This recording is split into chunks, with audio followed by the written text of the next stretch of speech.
Spaniard went from career criminal to becoming Australia's most notorious YouTuber. He has over 1 million subscribers across his channels.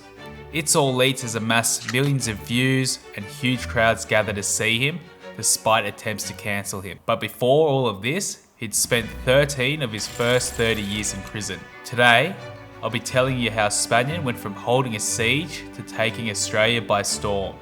Spaniard knew the path that he wanted to take.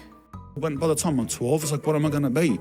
I'm going to do all that stuff. I'm going to be a criminal. I was a kid that was like burning things and stabbing things and this and that. The first major milestone in his criminal career starts the day after being suspended from school and ends with him being locked up for the first time. Instead of staying at home, I grabbed myself a nice kitchen knife and I went to school. This is where the siege started.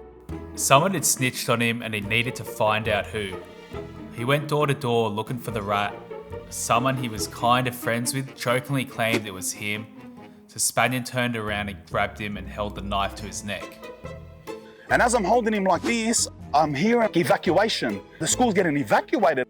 All the kids were pouring into the hallways and Spaniard decided to join them. The school principal sees him coming and screams out, Anthony, stop there, put the knife down, stop this, just go. 600 kids turned to Spaniard to see what he would do next. I pulled out the knife. I went, I'll kill you all, you fucking dogs. The whole school, they jumped up and full scattered, bro. It was full crack up. Teachers and students escaped to neighbouring houses banging on the doors. Before Spaniard could take his rampage any further, a group of tradies found him and took him out with shovels. The police arrived to take him away. His first sentence in Cobham Boys' Home went for 28 days. This might have been Spaniard's first stint inside, but it wasn't his last. He went from doing robberies and ram raids to building a $28,000 a night drug operation. The move from holding a school siege to running an empire starts with his own drug use. Drugs were a big part of life around inner city Sydney. Where I grew up, if you weren't on the heroin, you weren't one of the boys. Heroin isn't cheap, and Spaniard funded his habit by sticking to the path of becoming a criminal. Mostly doing cat burglaries, so while people are asleep sneaking around, we would resort, if we didn't make money the night before, we would resort to stealing your laptop out of a car. In time, we were doing ram raids, stealing shit boxes with screwdrivers, smashing them through shops, smashing them through offices, loading it up with computers and... He was making some serious cash, but it was all going to one place. 3-4 grand a night. You're talking 15, whatever, 18 grand a week. It all goes on heroin, by the way. This wasn't going to last forever. Plenty of things were just about to change. Spaniard looked at himself as a big shot. He was a good money maker and he loved bragging about how much heroin he could go through. He was loving life.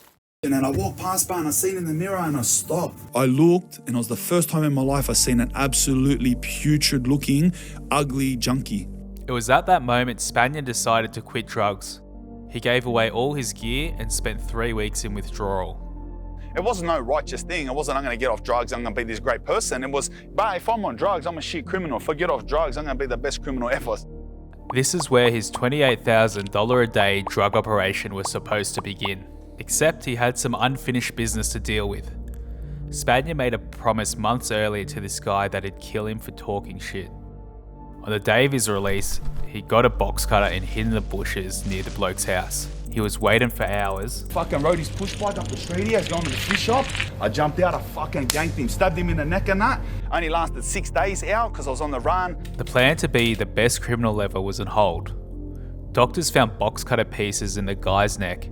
Spaniard was looking at an attempted murder charge and at least 8 years behind bars. The jury couldn't reach a verdict, so the prosecutors offered Spaniard a deal. They would drop the attempted murder charge if he pled guilty to a lesser charge of reckless wounding. After another 3.5 years inside, Spaniard was ready to take over. The operation started with selling heroin and cocaine to hookers up in the Cross. He was a one-man band and the operation took off slowly. The heroin he had was not good enough, and the junkies were going elsewhere. That all changed once he started sourcing some better gear. He couldn't keep up with the demand and he had to recruit more people. By the peak of this run, I was selling, honestly, 25, 26, 28 grand in a 24-hour period. Business was booming, Spaniard was living out his dream. spending his time in restaurants, hotels, and massage parlours. He'd gotten the money, gotten the tattoos, and gotten the cars. With all the success comes scrutiny, and the police weren't far behind. It was a tight ship when the operation had started, speaking only in code and servicing just the Woolloomooloo area. But they were getting too comfortable and started to slip up. They were speaking freely on the phone about drugs, money, and everything else. Strange things then started to happen. One time a cop was just about to search Spaniard, but another had stepped in to pull the plug.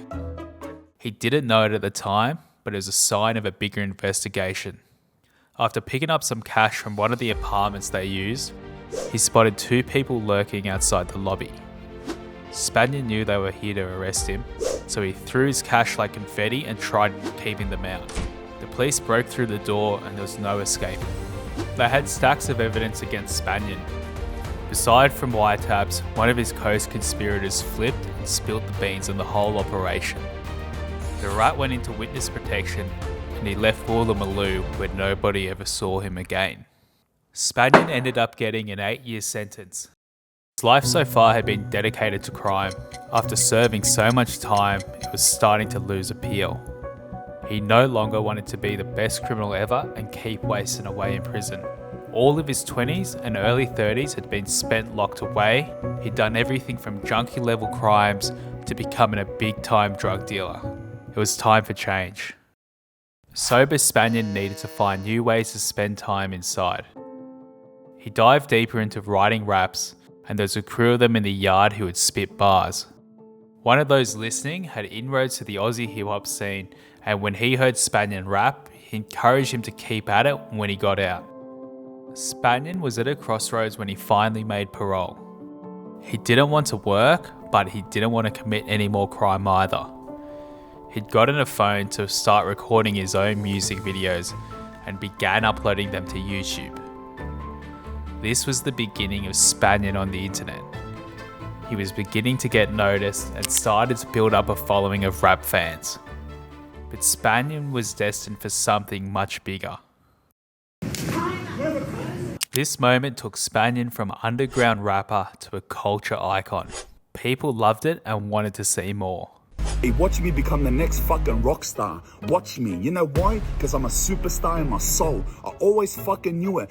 What could have been 5 minutes of fame turned into the opportunity of a lifetime. The slap could have been his one-hit wonder, except Spaniard learned that people are more interested in him and what he says rather than his raps. He stopped making music and began by telling his stories from a world that insiders don't often discuss. He covered everything from corrupt cops to using box cutters. And who knows, the hype might have faded if he only ever talked about being an ex-crim. Destined for bigger things, he went for new adventures once his stories of the past had been told.